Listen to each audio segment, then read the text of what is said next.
Imagine that your mind is like a vast ocean, deep and mysterious. Within it, there are currents of thoughts that can be calm and serene, or turbulent and stormy. Often, we find ourselves adrift, sailing aimlessly, caught in waves of worry and incessant doubts. But what if there was a way to calm these waters? What if, instead of being dragged by the tides of overthinking, we could find a deep and lasting peace? In this journey, we will follow a troubled young man and a wise Buddhist monk who will guide us through 7 transformative teachings to find that inner tranquility and live a full and meaningful life. In the quiet village, Ananda, known for his restless mind, decided to seek help from a wise Buddhist monk, hoping to find peace. With a heart full of doubts, he made the long journey to the temple, where he found the monk meditating under a tree. With respect, Ananda shared his concerns, seeking guidance. The monk, with a compassionate gaze, began to tell a story about a young fisherman who was also worried about what-ifs. By learning to focus on the present and being kind to himself, the fisherman found peace and success. Inspired, Ananda began his own journey of transformation.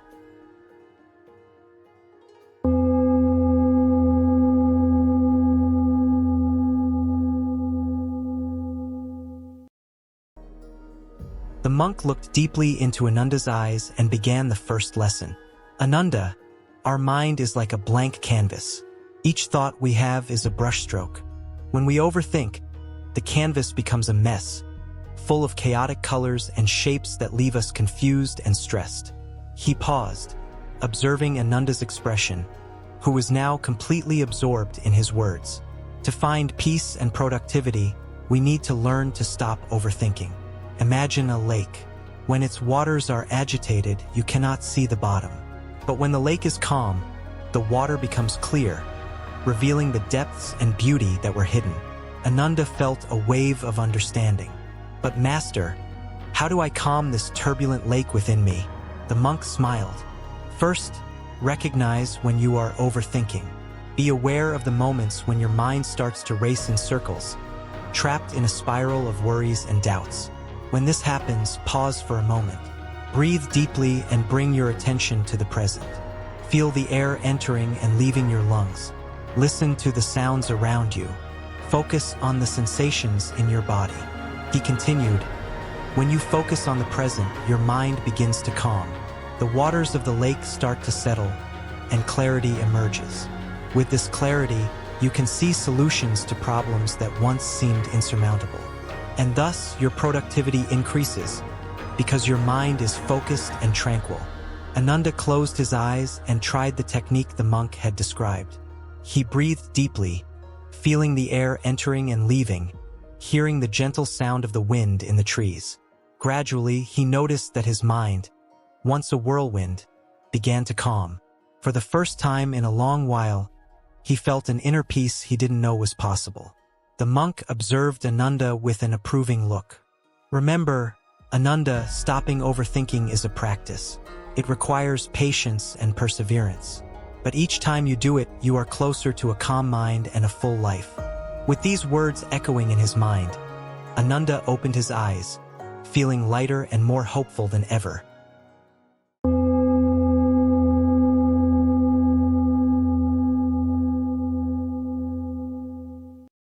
With the first lesson still resonating in his heart, Ananda sat before the monk, eager to continue his journey of discovery. The monk smiled, perceiving the determination in his eyes, and began the second lesson. Ananda, imagine a man lost in a forest. Instead of seeking a way out, he stands still, thinking and rethinking all possible directions. He is convinced that if he keeps analyzing every detail, he will find the exit. But in the end, he remains in the same place, trapped in his own mind. Ananda nodded, recognizing the truth in the metaphor. I am like that man, aren't I? Always overthinking but never acting. Exactly, replied the monk. Overthinking is like running on a hamster wheel. It expends a lot of energy but goes nowhere. When we get caught in this cycle, we forget that action is what truly moves us forward. The monk then shared a story from his own life. When I was young, I also fell victim to overthinking.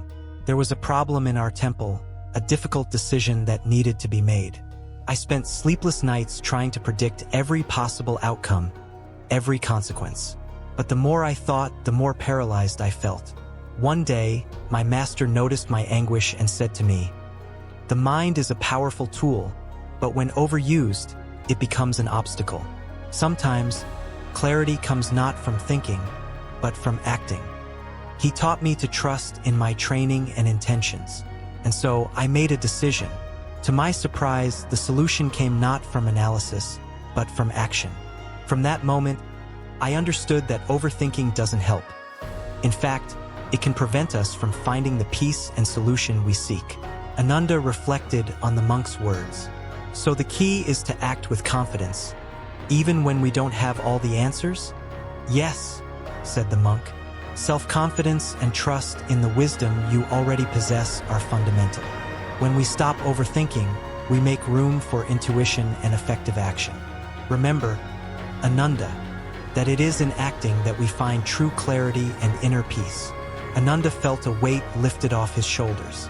For the first time, he realized that freedom didn't come from trying to control every aspect of his life through thinking, but from releasing that need and allowing himself to simply act and live.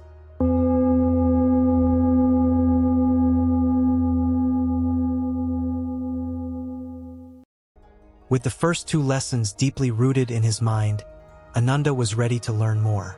The monk, noticing his disciple's progress, smiled and began the third lesson. "Ananda, I will tell you a story that is very close to my heart," said the monk, his eyes shining with an old memory. "Once there was a young monk, not much different from you, who was extremely harsh on himself.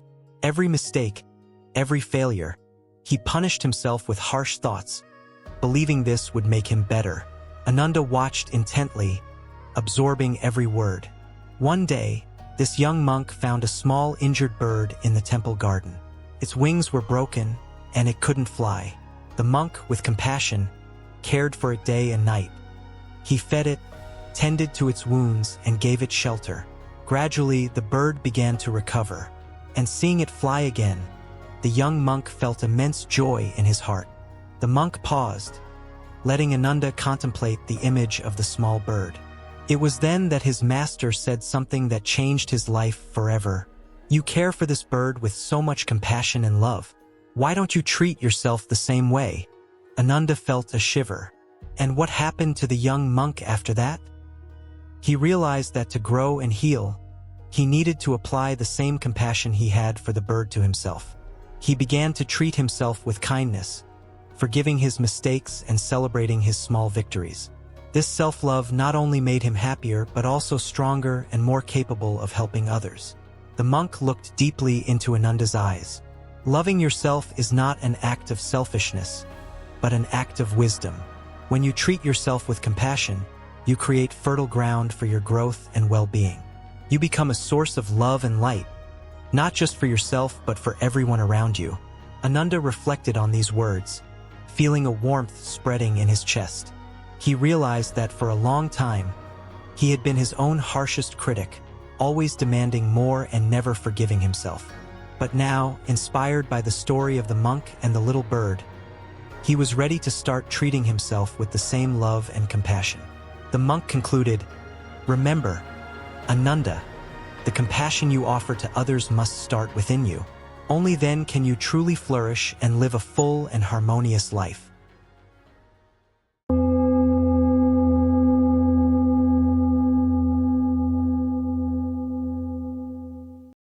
With a serene glow in his eyes, the monk began the fourth lesson while Ananda awaited eagerly. Ananda, mindfulness is the art of being completely present in the moment. It's like watching a flower bloom, not just seeing its petals but feeling its fragrance, noticing every detail with all your senses. He paused and gestured to the surrounding garden. Once, a master asked his disciples to observe a tree. Each of them described what they saw: green leaves, strong branches, deep roots. But the master smiled and said, "You saw the tree, but you didn't feel it. Mindfulness is more than observing. It's feeling every aspect of existence, being present in body and soul." Ananda, intrigued, asked, How can I practice this mindfulness in my daily life? The monk smiled. I'll tell you a story.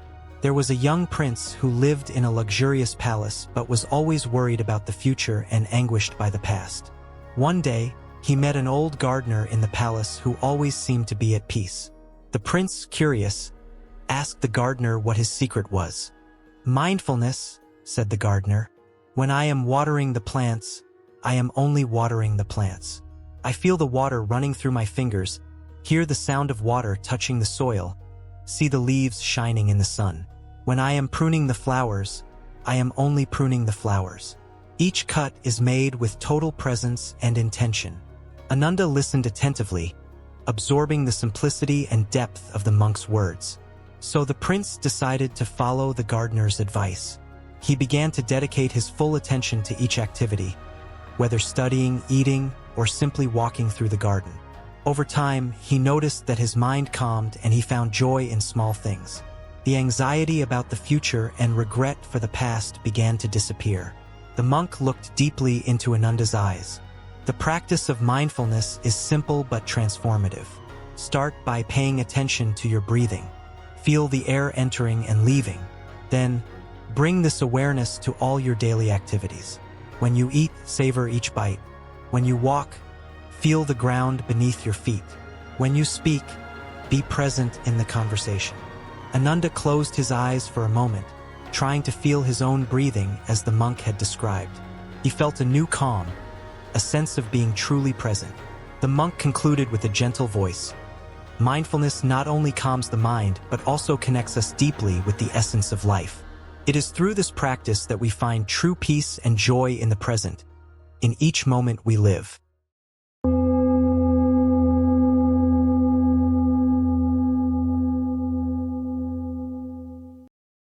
Ananda, already transformed by the previous lessons, was eager to learn the next.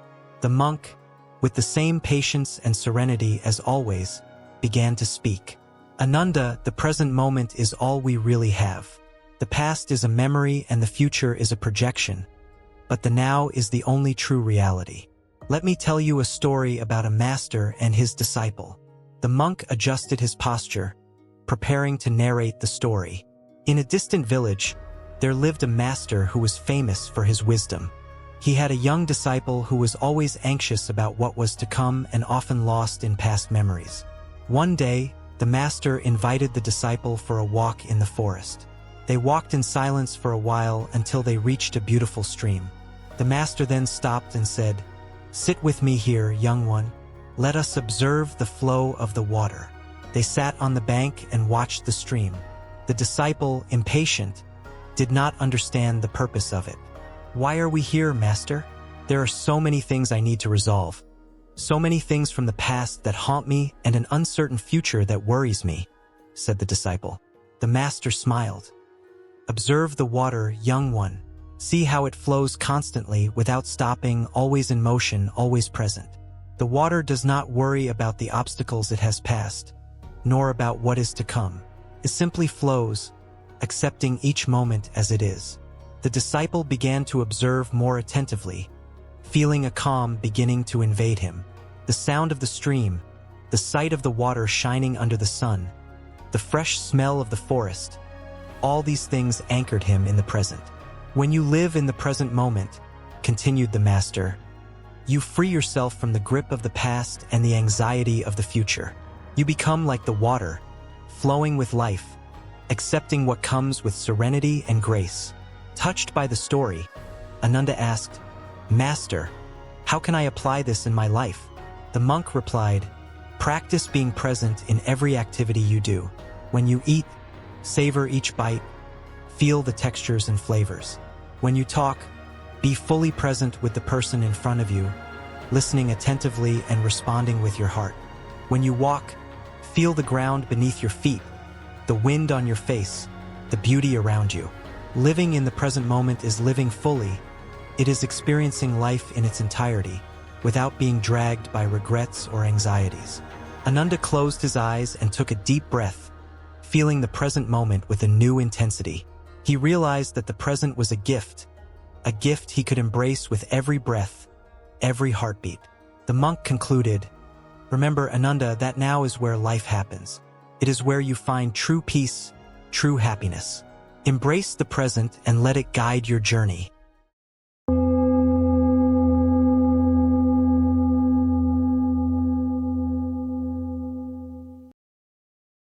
With a gentle breeze swaying the leaves around them, the monk looked at Ananda, now more serene and centered, ready to receive the final lessons. He began to speak with a calm and comforting voice.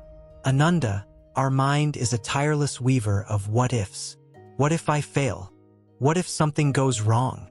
These questions can paralyze us and fill us with fear. Let me tell you a story about a fisherman who lived by the lake. Ananda leaned in, eager to listen. This fisherman was skilled, well acquainted with the lake and its fish. However, he was always worried about the what-ifs. What if a storm comes? What if there aren't enough fish today? He spent more time worrying than actually fishing. One day, he met an old sage who told him, "Fish are not caught by worries, but by actions. The lake is not controlled by your fears, but by your knowledge and skill." The monk paused, letting the words sink into Ananda's mind. The fisherman, reflecting on these words, decided to face his what-ifs with confidence. He began to focus on what he could control: his actions, his knowledge, his ability to adapt to the lake's conditions. Over time, he became the most successful fisherman in the region, not because the conditions changed, but because his mindset changed. Ananda smiled, understanding the lesson. So, Master, I should focus on what I can control and act with confidence, instead of letting doubts paralyze me? Exactly, replied the monk. The what-ifs are natural, but they should not govern your life. Face them with action and confidence. Now, let's move on to the last lesson, which is perhaps the most important of all. The monk looked at Ananda with tenderness. Be kind to yourself. Often, we are our worst critics. We demand perfection from ourselves. We punish ourselves for our mistakes. But, Ananda, true transformation begins with kindness. He told a story of a talented painter who was tormented by his pursuit of perfection.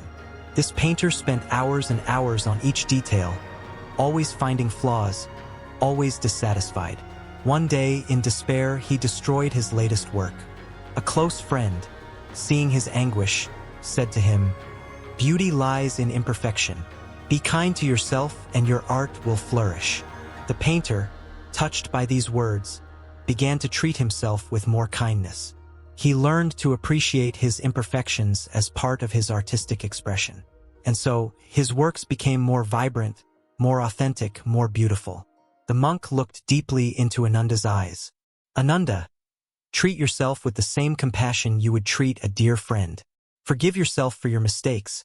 Celebrate your victories, big or small. When you are kind to yourself, you create an environment where growth and happiness can flourish. Ananda took a deep breath, feeling the weight of the monk's words. He realized that, to live fully, he needed to face his fears with action and treat himself with the same kindness he had learned to offer others. The monk concluded, "Remember, Ananda, that the journey to peace and happiness begins within you. Face the what-ifs with confidence and always be kind to yourself. This is the path to a full and harmonious life." Ananda felt a deep gratitude. He knew that these transformative lessons would guide him for the rest of his life, leading him to a future of peace and fulfillment. Thank you for watching. Please give your like, subscribe, and activate notifications. Share this video with your friends and leave your comments below. We always bring inspiring stories with teachings for modern life. See you in the next video.